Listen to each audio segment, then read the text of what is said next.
this episode, we will learn how to fight for our best lives and enable ourselves, as well as also empower ourselves to live healthy and thriving lives.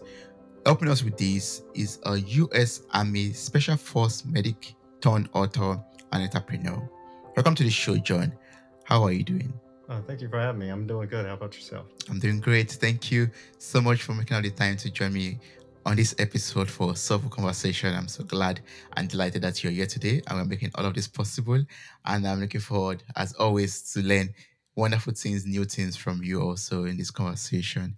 Um, while preparing for the conversation, or even before we even scheduled this, I learned that you served in the U.S. Army, and one question that always pop up in my mind when I read such title information is always like, what inspired you to join the U.S. Army, and what was it like serving in the U.S. Army? Yeah. So can you help us answer these questions? Yeah. Actually, my my inspiration of joining the military actually was it's a little indirect because truly what my motivation is to counter child exploitation and abuse. So that's always kind of my motivation is to find solutions to child abuse and things of that nature. And at the time that I graduated college, I didn't think that I would be able to get into a federal agency such as like the FBI or um, any law enforcement agencies in the United States that do combat that at a federal level. And that's a little naive because at the time I probably could have been hired by those agencies. So I decided to gain my experience through the military. And when I was actually trying to fill out, what job would suit me in the military, I just happened to have a personal trainer at a local gym that I went to tell me about Army Special Forces. And then once I heard about it, I was immediately drawn to it just because of the culture, the mentality, not to mention the actual job. Of Army Special Forces. And so from there, I spoke to a recruiter and then I signed my contract within about 6 months, I think. And then I had another wait to get the basic training. So that's kind of how that all started. It was kind of within a year that whole thing happened, and then I was able to join the military. But that's kind of the whole motivation. That's eventually why I got out. Although it probably would have been a nice career to stick in for 20 years and retire. I did want to go back to what my actual motivation was, which was protecting children and in whatever way possible. And that's kind of what got me to write this book because although it is meant for individuals, it's also meant for parents and families to be able to, kind of start to implement these safety strategies and security strategies so they can protect your family and themselves.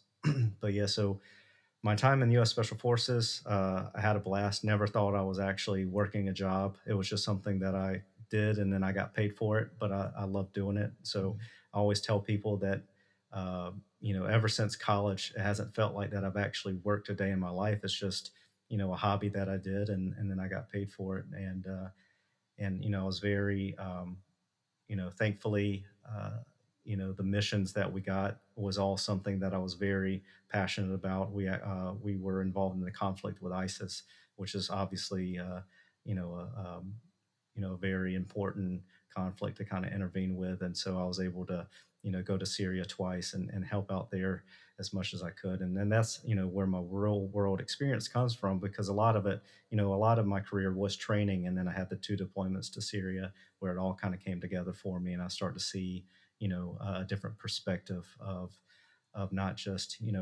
the training aspect of it or the conventional perspective of what the United States gives me, but I got a perspective of what it looks like in a different country where safety and security isn't necessarily the same as it looks like here. There's a different, society here or in first world countries is very, they have systems in place that provide protections, whether and it's not full protection, but it's something. And then in third world countries or countries that are going through some type of conflict, that looks very, very different. And it's no longer about, just true, I don't know how to term it, but it's a different safety and security considerations. It's more so survival and Mm. in that aspect to where your life may be on the line every single day. And here in the United States and first world countries, although bad things could happen and your life could be on the line, we don't have to worry about it on a daily basis, like on an hourly basis. And so just that perspective, I was able to kind of gain a little bit more insight on the actual field of safety and security.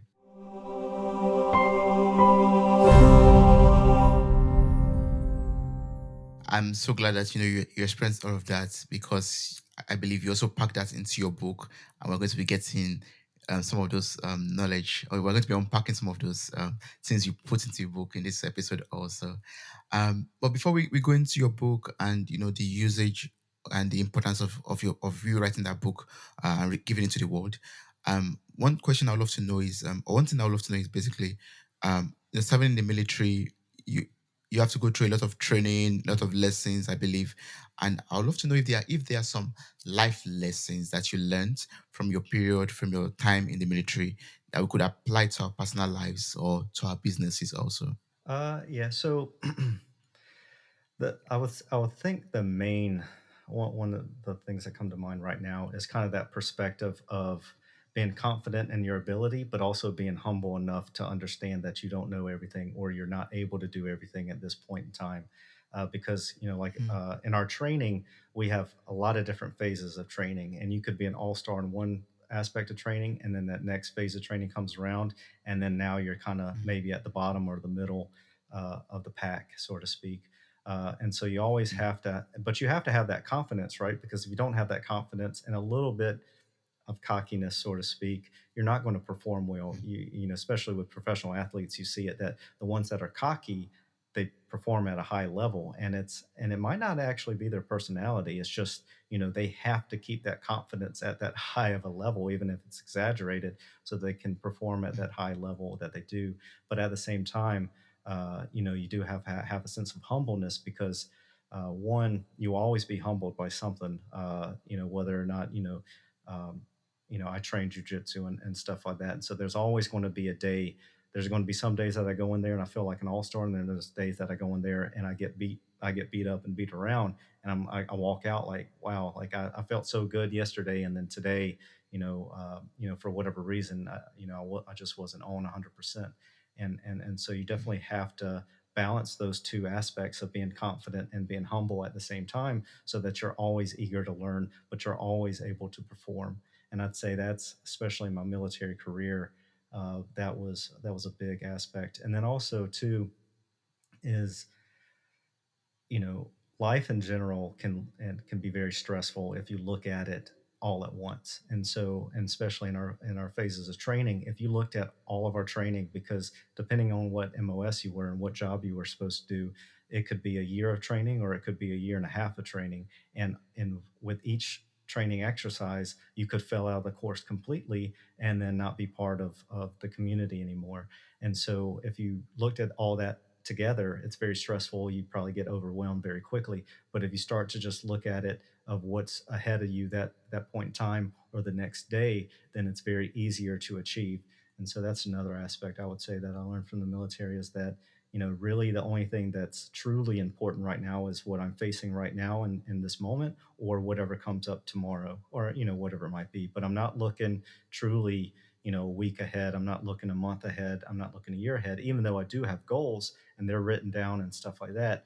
But what I'm truly mm, focused on is the task that's happening in the moment, or what's if I'm going to bed, then I'm starting to think about what's happening tomorrow morning or the next day. But it's definitely about keeping your head in the right space because as soon as you start stressing out about things that come a week or a month or a year from now, you're not going to have true focus on what's happening right now. So you have a chance of letting that fall through the cracks or not giving it your full attention or your full ability to accomplish that goal. mm. So just prioritizing what's happening right in front of you at that moment in time is another important aspect that we learn in the military, especially in training. Well, also in deployment too. Yeah.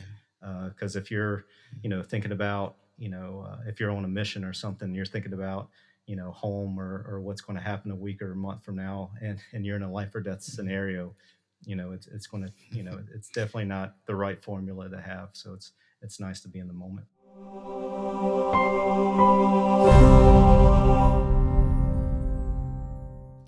Yeah, those are wonderful lessons.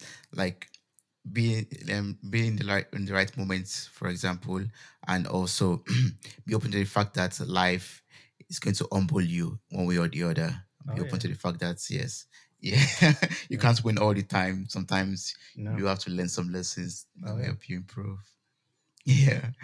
And talking about losing sometimes or learning lessons, I'll also talk about your book and the purpose behind it. Like your book is entitled "Fight for Your Best Life." Right. What inspired you to write it, and what inspired you to give it that title? Yeah, so initially the book was meant to be, and it still is, but it's definitely got another aspect to it, and that's why the title is what it is. But initially, it was supposed to be like a very simple self defense manual of the things that I've learned in the military, of just like the planning and research and the mindsets behind, you know, uh, all the aspects of self defense, whether it be planning and rehearsing safety plans. So if something was to happen, you have a plan in place, or whether that's the mindset that you're supposed to have or you could have during what I call a safety event, which is any event that threatens your safety or your life.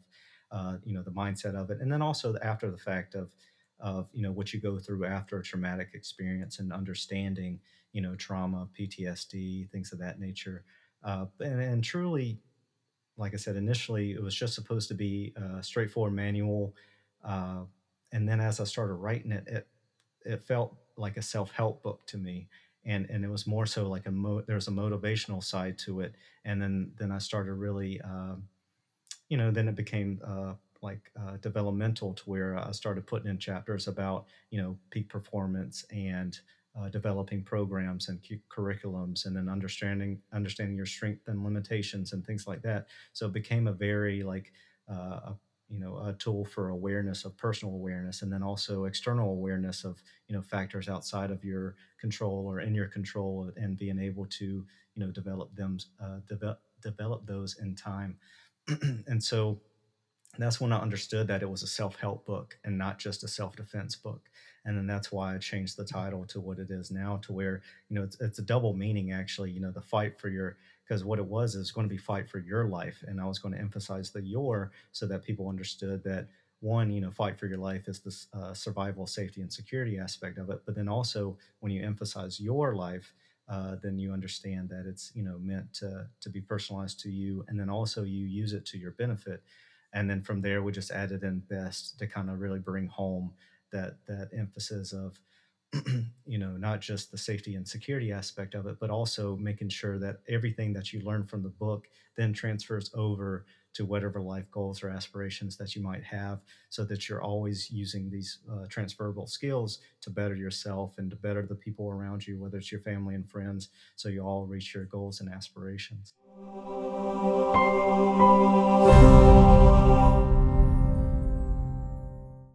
One question that just keep popping in my head right now is Mhm. basically like, John, what's your definition of your best life? Like, if I walk up to you and say, yes, I see you thriving, I see you enjoying, but is Right. this your best life, or how would you describe your best life? Mine personally, or just in general, best life?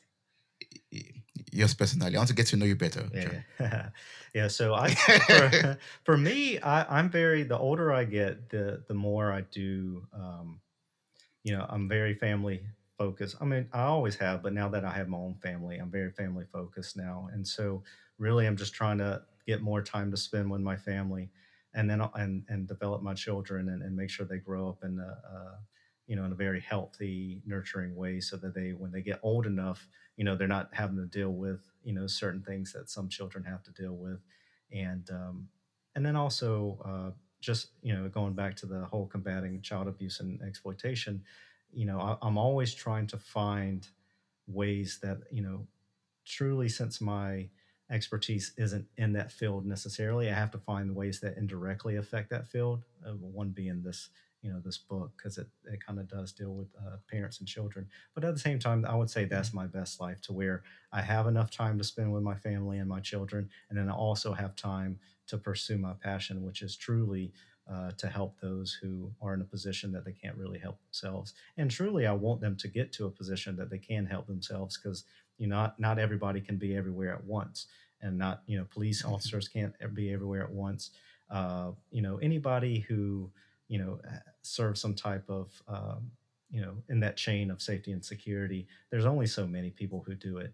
And so really it's all about enabling and empowering individuals so they can take care of themselves and don't have to rely on other individuals or organizations for their well-being. Because truly, I think that's where a lot of our societal problems go away, is that if people started to take responsibility for their own well-being and really pick themselves up by the bootstraps, so to speak, and are able to Mhm. take care of themselves. Because a lot of societal issues are caused by dependency and things of that nature. And that's a whole other topic within itself, and it's very there's a lot that goes into it. But I do think the foundation of the problem is that there's a lot of people out there, just maybe they don't know where to start, maybe they don't have the resources to get where they want to go.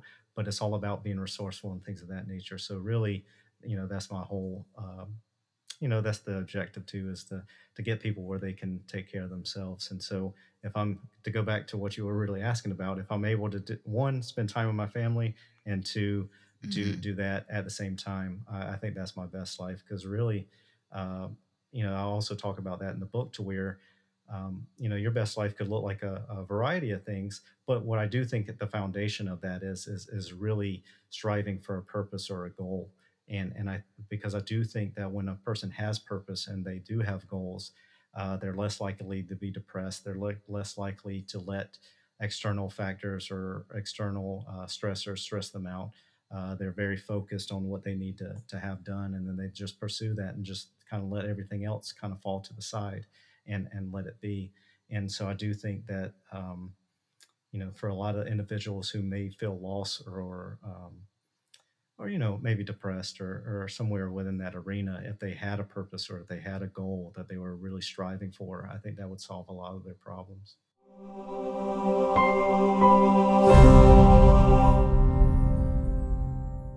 Yes, I believe that's to striving to live, striving to fulfill your goals and your purpose in life, being Mhm. open to the fact that life is always teach you Yeah, lessons one way or the other, and also being, focused and staying in the present, not thinking about the past, not thinking too far into the future, but just being thankful and being present could help you live your best life, basically. yeah. Yeah, I like that. Yes. So now let's also talk a little bit about self-defense. Mhm. Now we're going to the first part of the title, that is fight. And I want you to just enlighten us basically on your approach to self-defense training. Like, can you explain that to us? What we could do to be able to fight? Yeah. So, in general, self defense, one is what it says, it's defense. Obviously, you never want to be the aggressor. You want to understand that there might be situations that arise that you have to um, physically defend yourself. But at the same time, one, that should be kind of the last resort. I always tell people, like, even the military is a little bit different, but when I think about law enforcement and police officers, when they go off and they're performing their duties and things like that, last thing I want to do, especially if I'm clean, I took a shower this morning, things like that. I never want to get sweaty and dirty. So, right. So, the Mm, physical part of the self defense is the last thing that I ever really want to do, even though I like grappling. And like I said, I train jujitsu and stuff like that. So, I enjoy that type of exercise and things like that. But, out on the street and in my daily life, maybe I don't want to be doing that out in public, just because, it changes the whole dynamic of whatever you're doing in that day. And then also, so backing that up, one phase is that verbal aspect of being able to handle conflict resolution and maintaining your emotions and being able to think through objectively rather than subjectively. Um, and then from there, and that goes back to the mindset of it. So really, truly, like, self defense is more so just being able to avoid certain situations and being able to mm, understand where risk is and where threats are, and just stay away from it. And really, truly, that's like the priority. And then if things start to happen, then obviously you start to progress through your escalation, so to speak. And but obviously avoidance and mitigating before it even happens is truly the goal. And I talk about that in a couple chapters of identifying threats, especially threats that are more pertinent to your lifestyle, or maybe to aspects of your life that you really hold important, dear and near to you, that you want to protect. Mm, And then going back to what you were talking about with safety and security training, all of that should really be stuff that you enjoy. I don't ever recommend people jump into stuff, or training that they wouldn't enjoy, because that's the whole sustainment of training, is that you enjoy it. You're right. The reason mm, why mm. some of us didn't go to college or whatever else is because we had went to school for so long that, hey, I don't enjoy school, so why would I do more school just to do it? But at the same time, that Yeah. training, there's so many ways to train self-defense, that you can find a hobby and then stick with it, and then that becomes part of your purpose. Maybe not like true self-aspiration type of purpose, but it's just a purpose of getting out and having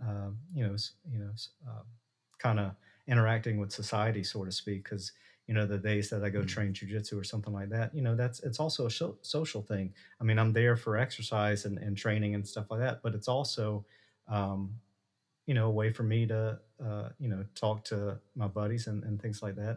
And so that's why I do think that self-defense training doesn't have to be something that is grueling, or that people don't enjoy. I really truly think that it can be a hobby that gets people out of bed in the morning. And so that's my outlook on it, is whatever, any aspect of your life or hobbies that can be indirectly or directly part of your self-defense training, I think you should pursue it, and then implement into that self-defense the actual real life planning and preparedness to it. And then I think that's enough for people. You don't have to be John Rambo or John Wick or anybody like that. You can mm. just be whoever you are, do what you like to do, and then just make sure that if that can be applied to self-defense, then apply it to self-defense. And there's no Yeah. reason to get too complicated with it, or or like I said, just do something that you don't enjoy doing, because that's probably one of the worst things you can do in life, is to try to do stuff that you don't enjoy doing. Yeah, that's true. I mean, you have to enjoy doing it and be able to do it well and do it right. Yeah. Yeah. Oh, great. And I mean, I'm curious to know, like, I'm sure during your days in the military, you learned a lot of skills and a lot of things for your personal self defense and maybe, general self defense or, defense basically. Are there some of these skills or some of these military trainings that we as civilians could make use of basically for our own self that are simple that everyone could, just incorporate into his or her life. You're saying military concepts that can be applied to civilian life? Yeah, really. Yes. uh, So, the things that I talked about before, those are big ones. But the actual like training aspect of it, one, problem solving is a big thing, because when you do high stress, high risk scenario problem solving, so to speak, when you're in life or death Mm, situations, problem solving anything outside of that seems a little bit simpler. And it's the same thing with anything, right? If we'll just use, like, if someone goes into the gym and they want to bench press something, and they just starting out and they try to bench press 200 pounds and they can't get it, and then mm, and then as weeks progress, they do it again, and they've had that training, then it's a lot easier, and then they're able to do it. And then the same thing with the military or any aspect of life, to where it's about exposing yourself to something that's a little harder than what you're going to be able uh, to achieve. And then once you do mm, achieve it, then everything below that just seems a little less intimidating, so to speak. So the whole problem solving thing is, which, like I said, I definitely don't recommend anybody go out there and put themselves in a life or death situation just to gain that perspective. But at the same time, that's kind of truly one of the big uh, benefits of military training was, is that once you put yourself in those scenarios, your problem solving skills, so to speak, are a little bit more refined, and not just that, but you're able to prioritize things a little bit better. Because my whole thing is Mhm. now is if no one's dying or no one's in trouble or everybody is safe in their house, then these problems that we have look a little less like a problem and just more so something to deal with instead of getting very stressed out over being late to an event or I didn't put trash out in the morning or something like that to where just first world problem so to speak to where we get very Mhm. tense and very stressed out about and I think the military does a good job of putting your perspective in the right place to where you're not always stressing out about little things like that so to speak but also Mhm.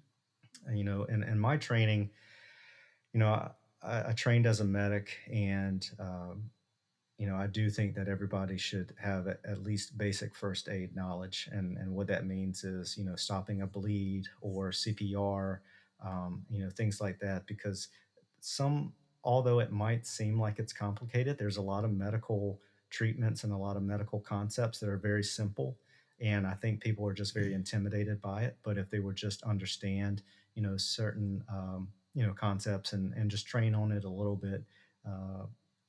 They would be able to one save someone's life if that was ever to happen in their family or in the general public or whatever it looks like and then they're not always relying on the ambulance to get there when they call we have 911. I don't What do you have over in Germany? Is it We have 112, I believe. Okay, so it's one, yeah, yeah. So Yeah. things like that. So like because obviously it's going to take a little bit of time for them to get to you, right? So Mm. during that time, you're just panicking, and if you don't know what to do, then you're just sitting there panicking as whoever is on the ground or wherever there might be, and it's a very stressful situation. But if you had a little bit of Mm. first aid knowledge, then you're able to treat that person, and it may not be the definitive treatment that they need. Obviously, they might need actual advanced medical care, but at least you're doing enough to keep them alive in real time so that when the ambulance gets there, then they're in a good position to survive that ambulance ride. They're in a good position to get on Mhm. into the hospital, and then whatever interventions that need to be made, they'll make it there. But it's all about keeping that person alive till they reach that next phase in medical care. And I so that's Mm. another thing of military training. And every soldier gets basic military first aid training of, like I said, stopping a bleed, usually with a tourniquet, things of that nature, but also wrapping as well. And then there's also CPR and things of that nature. But I do think that that's every civilian should know basic first aid because, like I Mm. said, you definitely don't want to be in a position where you have a loved one who's going through some type of traumatic or medical condition and there's nothing you can do and you're just having to wait for someone to arrive to help you out. So I do recommend that highly, actually. Yeah. Oh, thanks so much for sharing that. And one other question or one other thing I would love to learn from you is basically, I know from your book also we learn how to, enable ourselves and to empower ourselves to live healthy and thriving lives also. And one of your missions also in life to help other people out there to, to be empowered to live healthier lives or thrive to live their best life, like we talked about earlier. And now Mhm. I'm approaching you, John, and I want to just know one or two things I could do or, start right now in order to pave me or to move me towards the direction of living a much more healthier life or even to thrive to live my best life. What's one thing I could do right now or two things I could, maybe start doing right now to enable that? Okay, yeah. I'm going to try to. One of my answers is it's the correct answer, but I know a lot of people don't like it because it's not. It's not very straightforward. It's you have to figure it out. And that one, it's to understand yourself. And Mm. that's a lot, and I do go over that in my book to try to help people out. But truly, that's where it all starts, right? You have to be honest with yourself. You have to be aware of yourself and understand that, hey, this is whatever point in time you are in your life.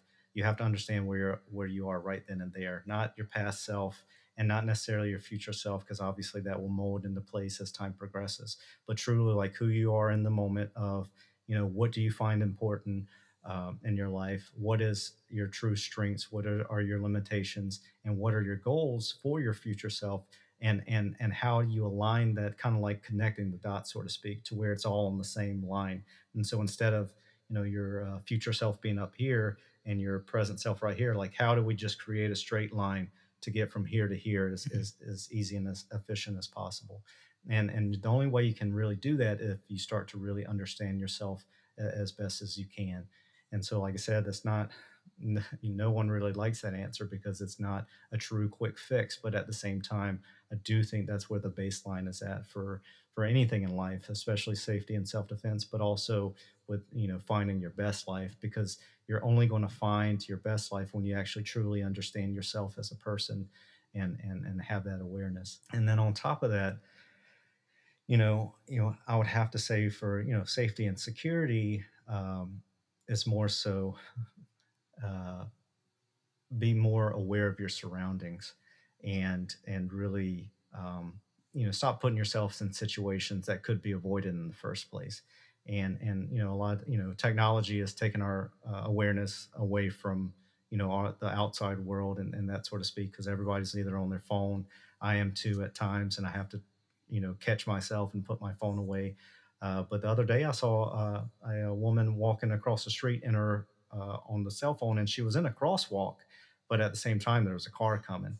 So there's a very good chance that that could have gone bad really really quick, and that was just because she didn't happen to look out of her phone and look both ways before crossing the street, even though technically she is in the crosswalk. you know Cars aren't going to automatically, we're not to the point where we have automatic cars that just stop on for pedestrians, Mhm. once they're in the crosswalk. But so having that external awareness of, and more for the safety and security aspect of understanding when something looks a little strange, and you're just like, yeah, maybe this is starting to become a situation where it's a little unsafe for me, and just getting away from it. Because truly that's where it all starts, is that early recognition. And just, like I said, you don't always just have to be running and fleeing away from it, but at the same time, just knowing that, hey, maybe I should keep my eye on this because it's starting to look a little weird. And so, like I Mhm. said, the more technology advances, the more that's going to become harder for people to do, because we're going to be very engaged with whatever technology we have on hand. Uh, but like I said, it's just about being aware of your surroundings and understand when something looks a little off. And it could be obvious. Obviously, people yelling and things like that would be obvious. But at the same time, there are going to be people a little bit sneakier about it, especially career criminals, so to speak. Those who have Mhm. been doing it for quite a while. They're very subtle in their hints. But also, if you're paying attention, you'll be able to see those pretty quickly and pretty clearly, actually. So going back, the two answers to your question is internal awareness and external awareness. So Yeah. they may not be the most direct, quick fix answers out there, but I do truly believe that that's the foundation of, one, living your best life, and then two, your safety and security. Yeah, yeah. I mean, it makes total sense. For you to live your best life, you have to understand yourself and understand your environment, understand everything that surrounds you. Yeah, Mhm. and that's awesome. So, for people who are looking forward to reading your book, fight for your best life, and maybe also connect with you, work with you, engage with you in one way or the other, maybe even ask some more questions that we're not able to cover in this short conversation. What's the best way to reach out to you to get all of this? Yeah, so the book will be coming out September 12th is when it's, unless anything happens, that's when it should be coming out, and it will be available on Amazon.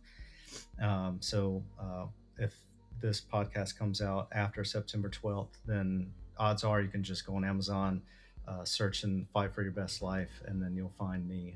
Then also, you can find me on the LinkedIn page. So to be, LinkedIn, my page is, for John T. Brewer Jr., I think is what my name is under. And then also, I have a website, and it's www.mindshieldandSpear.com. And so it's, that's actually the LLC that the book is under. And Hmm.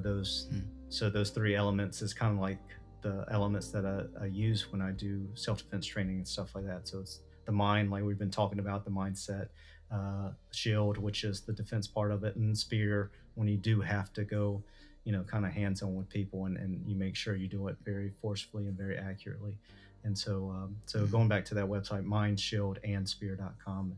And so like I said, the book will be coming out. You can reach me on LinkedIn, and then you can also come to my website. Awesome, great. I'm going to place the link to your website in the show notes of this episode. So I encourage everyone to just click on the link, copy the link, and reach out to you. And once the book is out, also, it's going to be available on Amazon, and the information will be in the show notes of this episode also. Thank you so much, John. I really appreciate this conversation. I learned so much from you about self defense, how it relates to self development, and how we could use all of that to fight and to live our best lives. Thank you so much. I appreciate Oh, this. thank you. Thank you for having me. Wow, you made it to the very end of this episode. Thank you so much for listening. I'm grateful for your time, your love, and your contributions. Subscribe, like, review, and share this podcast. God bless you. Bye. Bye.